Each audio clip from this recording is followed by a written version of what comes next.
வணக்கம் என் மாணவ செல்வங்களே. இன்னைக்கு 11ஆம் வகுப்பு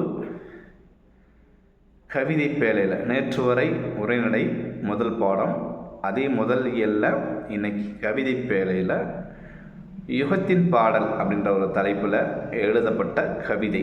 அந்த யுகத்தின் பாடலின் ஆசிரியர் யாருன்னு கேட்டிங்கன்னா சு. வில்வரத்தினம். இது முதல் வினாவாக கூட இருந்துக்கலாம். யுகத்தின் பாடலுடைய ஆசிரியர் யார் அப்படின்னு கேட்டிங்கன்னா சு. வில்வரத்தினம்.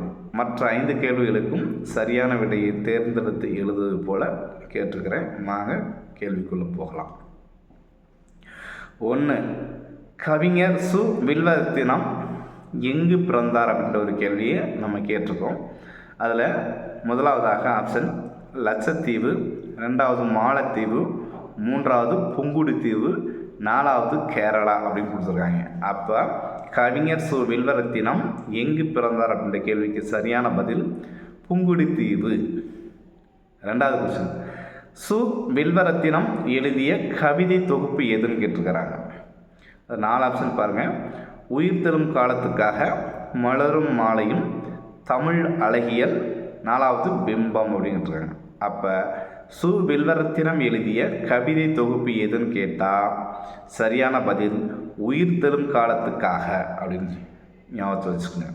அடுத்தது 3வது கேள்வி, உயிர் தரும் காலத்துக்காக என்ற தலைப்பில் எழுதிய கவிதை நூல் தொகுக்கப்பட்ட ஆண்டு எதுன்னு கேட்டிருக்கிறாங்க.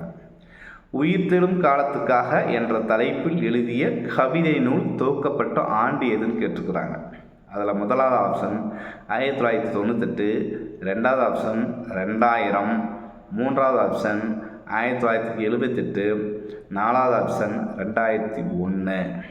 ஆக உயிர் தரும் காலத்துக்காக என்ற தலைப்பில் எழுதிய கவிதை நூல் துவக்கப்பட்ட ஆண்டு எதுன்னு கேட்டிங்கன்னா அதுக்கு சரியான பதில் 2001. அடுத்தது 4வது கேள்வி, தன் இனத்தையும் மொழியையும் பாடாத கவிதை, வேரில்லாத மரம், கூடில்லாத பறவை என்று சொன்னவர் யாருன்னு கேட்டிருக்காங்க. அதில் ஆப்ஷன் பாருங்கள். ரசூல் ஹம்சதோ, 2வது ஆ. முத்துலிங்கம், 3வது மீரா, 4வது ஆத்மநாம் அப்படின்னு கொடுத்துருக்காங்க. ஆக தம் இனத்தையும் மொழியையும் பாடாத கவிதை, வேரில்லாத மரம், கூடில்லாத பறவை என கூறியவர் அப்படின்னு கேட்டுக்கிட்டிங்கன்னா ரசூல் ஹம்சதோ அப்படின்றதான் சரியான பதில். அடுத்தது 5வது கேள்வி, மரபு சார்ந்த செய்யுள்களின் கட்டுப்பாடுகளிலிருந்து தன்னை விடுவித்து கொண்ட கவிதைகளை டேஸ் என்பர்.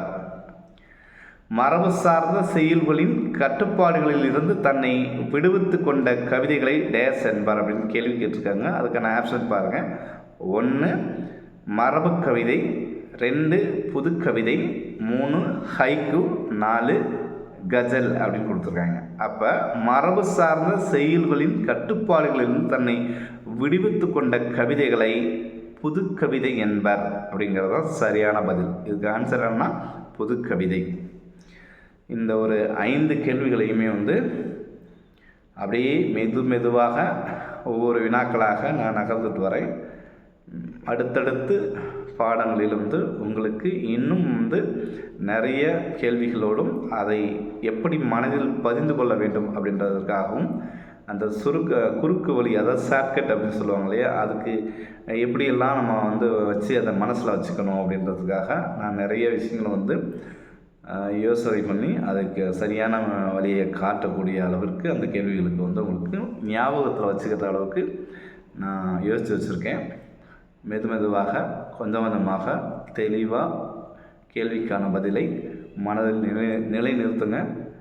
மீண்டும் அடுத்த பதிவில் எப்படி கேள்விகள் அமையுதோ அதில் எப்படியெல்லாம் நம்ம ஷார்ட்கட் வைக்கலாமோ அந்த முறையெல்லாம் நான் சரியான முறையில் எனக்கு தெரிந்த அந்த வழிமுறைகளை தெளிவாக உங்களுக்கு சொல்லிக் கொடுக்க நான் ஆசைப்பட்றேன்.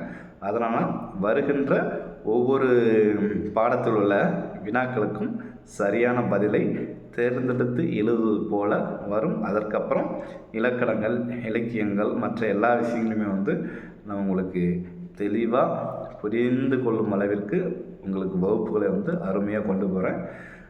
வருகின்ற தேர்வுகளுக்கு உங்களுடைய பயனுள்ள வகையில் இந்த வினாக்கள் அமையும் என்ற நம்பிக்கையில் கூறிக்கொண்டு அடுத்த பதிவில் சந்திக்கும் வரை உங்களிடமிருந்து விடைபெறுவது உங்கள் கரிகாலி கவி பே. கருணாநிதி.